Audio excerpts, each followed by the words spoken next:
Le métier de professeur, tout le monde le connaît. Notre propre parcours d'enfant, puis celui de nos enfants sont jalonnés de profs, tels des repères dans le temps, mais aussi des repères dans l'accès aux multiples savoirs dont ils sont les garants. Le professeur exerce un métier qu'il a choisi, il l'exerce avec rigueur et compétence, mais avant de se fondre dans l'entité enseignement, les profs sont des femmes et des hommes formidables, des bâtisseurs aux multiples facettes. Je suis Christophe Salomé, professeur des écoles depuis une trentaine d'années, et depuis 15 ans, je me promène d'école en école en tant que maître remplaçant. Je découvre régulièrement des personnes qui ont des choses à raconter, des personnes qui font, des personnes qui ne sont pas juste des enseignants, des profs, etc. Dans ce podcast, je leur donne la parole. Qu'est-ce qui leur a donné le désir d'enseigner? Quelles sont leurs valeurs, leurs passions, leurs attentes? Qu'ont-ils envie de partager? Prof, etc. Édouard Vincent est né à Chartres. Aujourd'hui, il est installé à Orléans où il vit et travaille. À l'âge de 6 ans, il se voyait devenir basketteur professionnel. Il a d'ailleurs commencé sa carrière comme éducateur sportif avant de se tourner vers l'éducation nationale en effectuant des remplacements et en réussissant plus tard le concours. Il est professeur des écoles depuis 12 ans. Très vite, il a créé son excellent blog « Un prof des écoles ». Je mettrai le lien dans la description de cet épisode. Il accompagne également les professeurs des écoles stagiaires. Édouard se passionne pour les nouvelles technologies au point de devenir formateur au numérique au sein de l'éducation nationale, mais aussi dans sa micro-entreprise qu'il a créée. Édouard a conservé sa passion du sport, toujours le basket, mais aussi la course à pied. C'est aujourd'hui quelqu'un qui possède de nombreux côtés, etc. que je reçois. Édouard Vincent, bonjour. Bonjour. Quel est le dernier cadeau qu'on vous a offert ?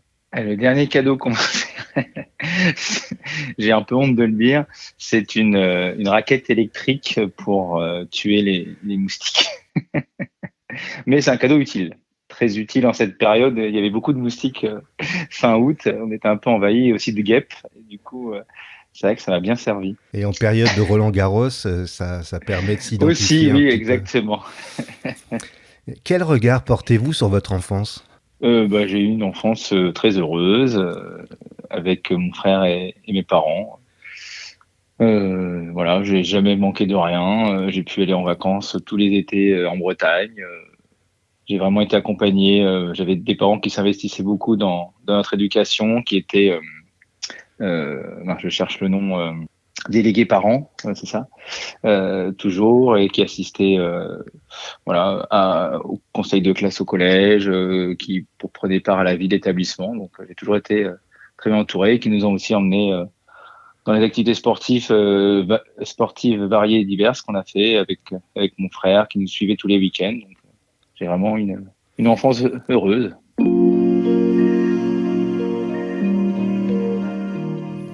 Quel est votre meilleur souvenir en tant qu'élève ?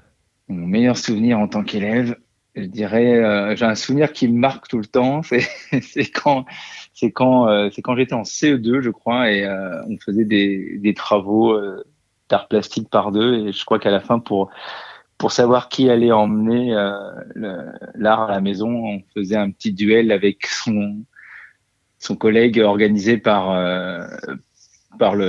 l'enseignant qui posait des multiplications comme ça à l'oral. Il fallait répondre le plus vite possible, et je sais que j'étais assez bon là-dedans et que j'avais gagné plusieurs œuvres d'art comme ça qu'on avait fait ensemble. Donc c'est vrai que c'est le souvenir qui me marque à chaque fois quand je pense à ces années. C'est vrai que ça fait un peu longtemps, mais en tout cas l'école primaire, c'est ce qui me marque beaucoup. Après au collège, j'ai un peu moins de souvenirs particuliers, à part peut-être l'association sportive qu'on faisait le mercredi après-midi avec les copains en plus du collège toute l'année. On se retrouvait le mercredi après-midi pour faire du sport ensemble, et c'était une franche camaraderie et on s'amusait bien.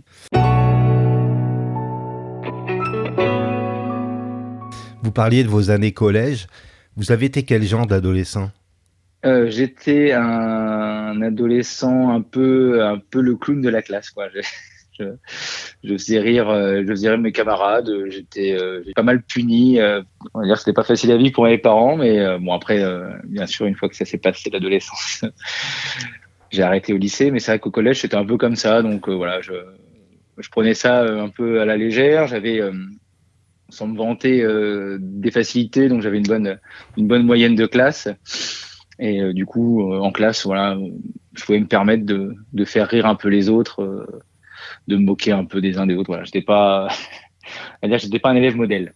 Prof, etc. En quoi ces périodes de l'enfance et de l'adolescence ont influencé votre carrière? Je dirais que quand j'y repense, voilà, je pense que j'ai fait pas mal de bêtises qui me permettent aujourd'hui, quand je suis avec mes élèves, d'avoir un peu de recul sur justement leurs différentes bêtises à eux ou sur leurs petits coups qu'ils essayent de me faire ou autres, et d'avoir après aussi observé beaucoup mes professeurs et d'en avoir tiré un peu des exemples pour après savoir comment me comporter avec mes élèves, je dirais. Dans votre blog, un prof des écoles avec un Z, vous partagez de nombreuses ressources dont des capsules vidéo disponibles sur votre chaîne Je révise à la maison. Comment intégrez-vous ce travail dans votre pratique pédagogique? Les capsules, je les avais faites il y a très très longtemps. En fait, j'avais commencé il y a longtemps quand je m'étais beaucoup intéressé à la pédagogie de la classe inversée. Donc, j'avais fait tout un stock de capsules pour que les élèves puissent, avant de venir en leçon, avant de venir en classe, puissent voir la leçon de cette manière-là. J'ai arrêté de fonctionner en classe inversée. Maintenant, je les utilise dans mes parcours que j'ai construit pour les ceintures de compétences. Voilà, c'est dans les parcours des élèves pour qu'ils révisent la leçon, revoient la leçon.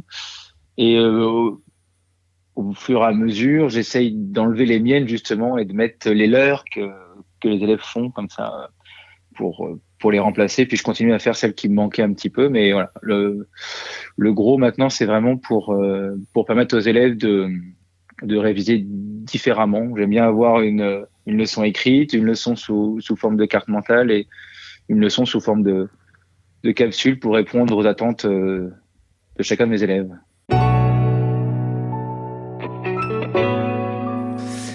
Quel est aujourd'hui votre retour d'expérience en tant que formateur au numérique sur cette période du confinement?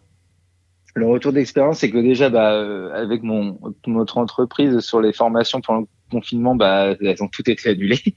J'en ai pas fait même en visio parce que c'était un peu compliqué. J'ai beaucoup accompagné mes collègues pour la mise en place justement du partage du travail. Je les ai beaucoup lancés sur des outils à utiliser qu'ils utilisent même encore maintenant du coup. Voilà, j'ai essayé de donner. Je faisais aussi des petites formations sur Instagram, comme ça j'ai partagé un peu des petites astuces sur iPad. J'avais un peu plus de temps pendant le confinement pour faire quelques mercredis des petits lives comme ça sur YouTube ou sur Instagram pour essayer de guider. Mais je vois que ce que j'ai dit à mes collègues, c'est que maintenant ils allaient peut-être plus avoir besoin de moi avec le confinement parce que du coup ils ont été par la force des choses obligés de s'y mettre un peu plus et de creuser un peu plus. Et c'est vrai que du coup je vois vraiment une progression d'usage dans ces outils-là et aussi beaucoup plus de demandes pour justement poursuivre dans cette voie. Prof, etc. Vous êtes très actif sur Twitter notamment. Comment envisagez-vous cette activité? Est-ce plutôt une source d'inspiration ou une façon d'étendre votre volonté de partager? En fait, Twitter, c'est vrai que ça fait longtemps que j'y suis, je crois que 2011 ou 2013, après j'ai laissé un peu de côté, puis je suis revenu il y a quelques années pour suivre des collègues, parce que j'ai vu Twitter comme un super réseau de ressources et de partage entre enseignants. Donc du coup, j'ai rencontré beaucoup de personnes, j'ai échangé avec beaucoup de personnes, ça m'a beaucoup inspiré, ça m'a beaucoup fait progresser dans mon métier. Et après, voilà, je partageais aussi des petites choses que je faisais en classe. On m'a proposé de faire un blog de partage, donc je me suis lancé dans le blog. Mais voilà, Twitter, ça permet de dire des choses voilà, des petites choses qu'on n'aurait pas besoin d'en faire un article sur le blog. Donc ça permet d'interagir aussi plus facilement, d'ouvrir des débats. Bon, je sais que des fois Twitter c'est un peu chaud aussi, hein. Il y a beaucoup de détracteurs. Je lui partage aussi mes petits coups de gueule, mes petits coups de cœur. Ça fait réagir. Je lance des petits débats. Je sais, des fois, je vexe certains, je choque certains. Mais voilà, c'est un petit espace de partage où on peut partager son humeur aux autres aussi. Et ça fait aussi le relais du blog, parce que tous les articles que je poste, ils sont relayés aussi sur Twitter, et aussi partager des petites photos, on va dire, de la vie de la classe.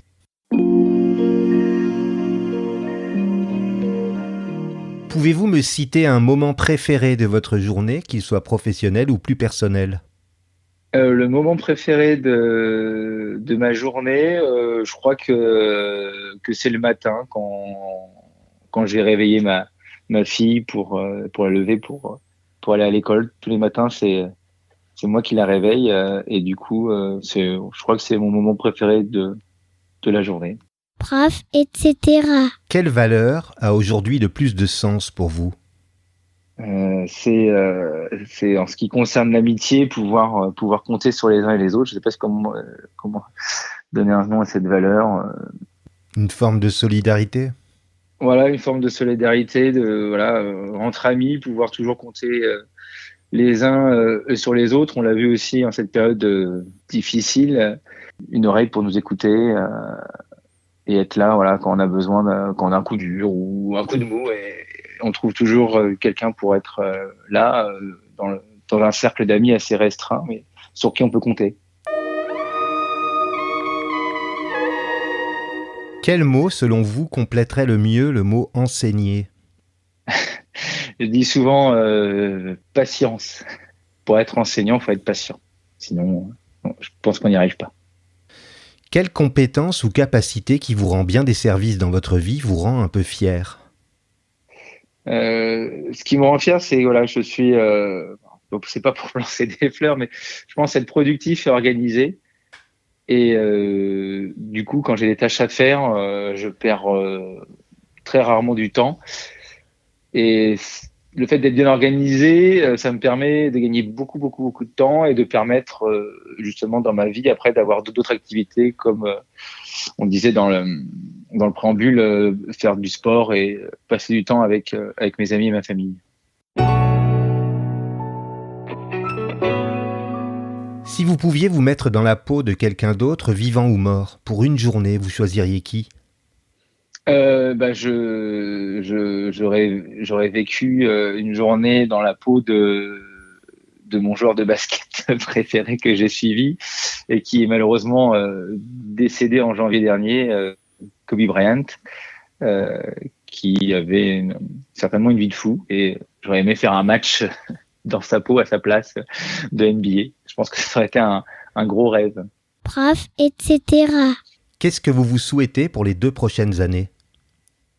Je me souhaite déjà qu'on puisse reprendre, on va dire, une vie normale. Ça, c'est important, ça me tient à cœur. Et dans les 2 prochaines années, continuer à m'épanouir professionnellement, à continuer à avoir des projets, parce que j'en ai de plus en plus, et ça me plaît. Ça c'est au niveau professionnel, et puis au niveau privé, effectivement, qu'on puisse sortir de cette crise et qu'on puisse revivre, on va dire, normalement. Merci Édouard pour ce moment d'échange. Merci. Vous pouvez retrouver le blog Un prof des écoles en description de cet épisode. N'hésitez pas à vous abonner à Prof, etc. sur les plateformes de diffusion, Spotify, Apple Podcast, Deezer par exemple. N'hésitez pas non plus à m'offrir des étoiles sur iTunes, ainsi que vos commentaires. Et si vous avez envie de partager votre côté, etc. avec les auditeurs, écrivez-moi à chris, CHRIS, @salome-online.com, SALOME-online.com. À vendredi.